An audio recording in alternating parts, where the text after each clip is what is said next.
Relationship and trust has to do with what we say behavior. Behavior. Relationship and trust follows by behavior. What type of behavior you have, it will show what type of relationship you have with anyone, with Yahweh and also with persons. When trust is fractured, what happens? When relationship is broken, what has happened? Trust is fractured by intentional behavior.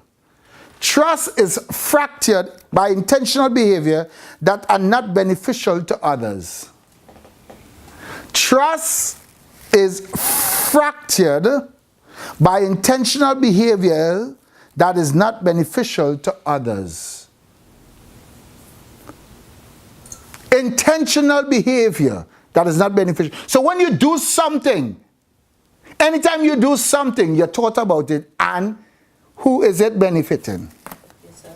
Once it benefits you, once it's narcissistic, once it all about you, infantile, it has nothing to do with who? And with what? It has nothing to do with the relationship nor the other person. And we live in a time when we say in Jesus, when we say in Yeshua Mashiach, but we see one thing. What is broken? Trust. Trust is broken. How we know trust is broken? How we know trust is broken?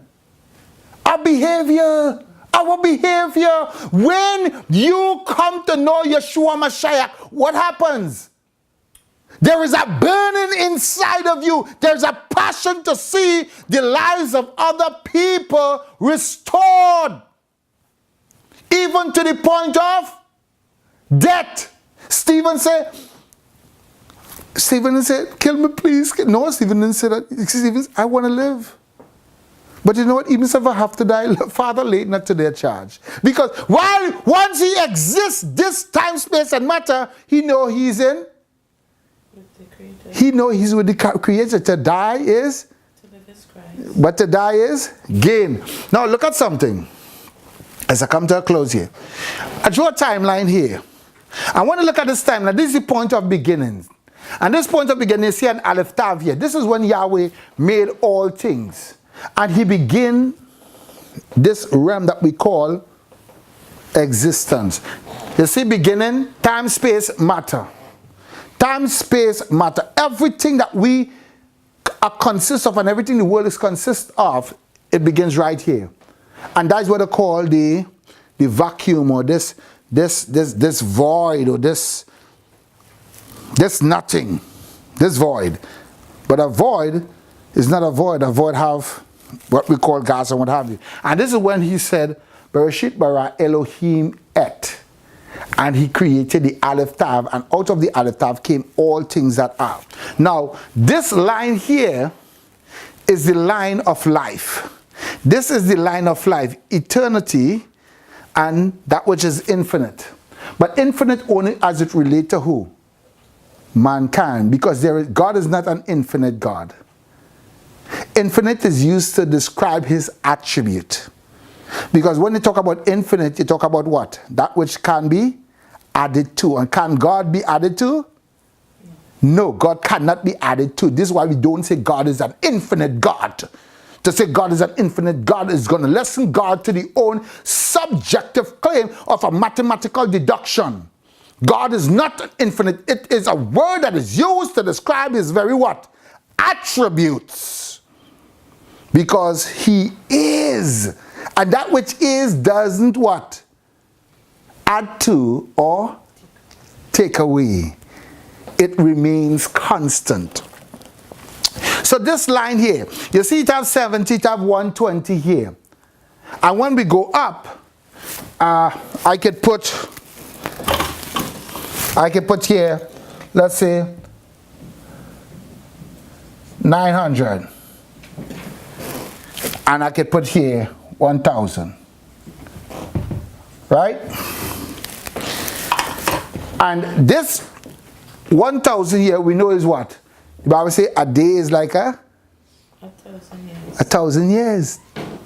Yom. What's the word you think is for? What's the word for one? Ahad, right? And how do you say? What's the word for Aleph? What's the word for the first letter? What's the word for the first letter? A? Aleph.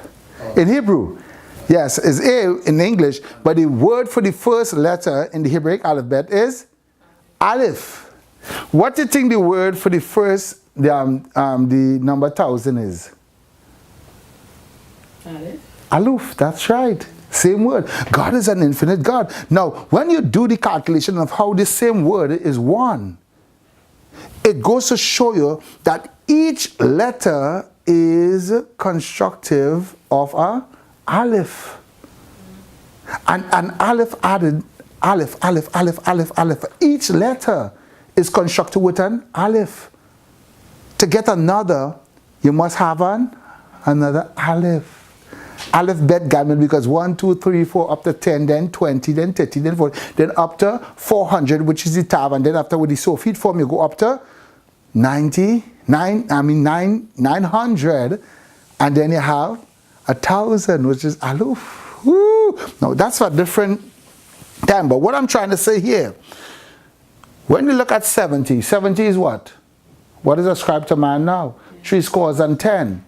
Now, while we live this life, 70, you're seeing an arrow going up here to the right, and an arrow going up here to the left. One is going up and one is going down, right? I say this is right, and I say this is left. Follow, walk with me. This is right, this is left, right? This is right, right? This is left. This is down, this is up. And what you find happening is that, look at certain interval, you see an I up here, A here, and you see a word down here, false, which is shaker. Then you see bad, which is ra, and you see truth, which is emet. Then you see me, then you see good, tov. Me, e, which is yod. And then you see Yeshua, and then you see Satan. Okay? Now, what this is literally telling us, look at something. When you look at this graph, what you find happening is that you are born at this particular point here. And just as how you are born here, this is the time when Yeshua hung on Calvary. And he made that marriage proposal, and he extended it. And he said, as many as hear and believe. You could go and you could read John, the first chapter in John. To as many as hear and believe, he gave them the power to become sons of God. Who hear and believe, because it's by the Shema. The Shema, you must hear. So now, a lot of people today, they say, well, I say a prayer. Ooh, I say Romans 10, 9 and 10. Ooh, I am saved. How we know you're not saved? Your trust have been broken, fractured. How we know your trust fractured? What we say trust is? Trust, when a relationship is fractured, what we say it is? Trust is fractured by intentional behavior that are not beneficial to others. So we're going from the very primary root, which is the home structure, to a society. Because if a husband fractured his trust with his wife, ain't you to see it? Mm-hmm. And the children to see it? And it's mirroring the children's behavior and the children's life. And then the children today don't want to have no what? No cause in marriage. Because behaviors are a direct extension of a person's what? A person's mind in their present state. You could tell me what you want. Your actions speak louder than your words. And that is a saying that we all know. So now if I tell my wife and I speak to my wife derogatory, who am I really speaking to? Myself. If I tell my wife anything that is going to diminish her to less than who she is, who am I diminishing?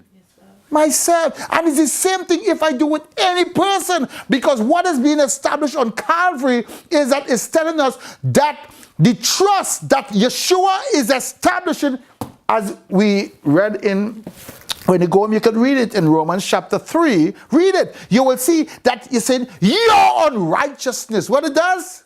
It highlights your unrighteousness. It highlights the righteousness of who? Yod He Wav He. How that is highlighted? By his death. Where? On Calvary. You see, we don't live in a time of grace. What we live in? Judgment. Judgment shall begin in the house. You got to judge and examine yourself. For when you eat and you drink of this cup, you eat it and drink it what? Damnation to yourself. And you have no respect for your lover. How you can sleep in the night with your lover and you just behave like a hoe? Aha. How? How? Tell me how? How? How? You just behave like a whore because you're looking at the woman, you're looking at the man, and all kind of lust and devilish and wicked and depraved thoughts in your mind. How? How? When he have paid the what? The sacrificial act, so that you don't have to think that way anymore. Can you not think like that? Can you?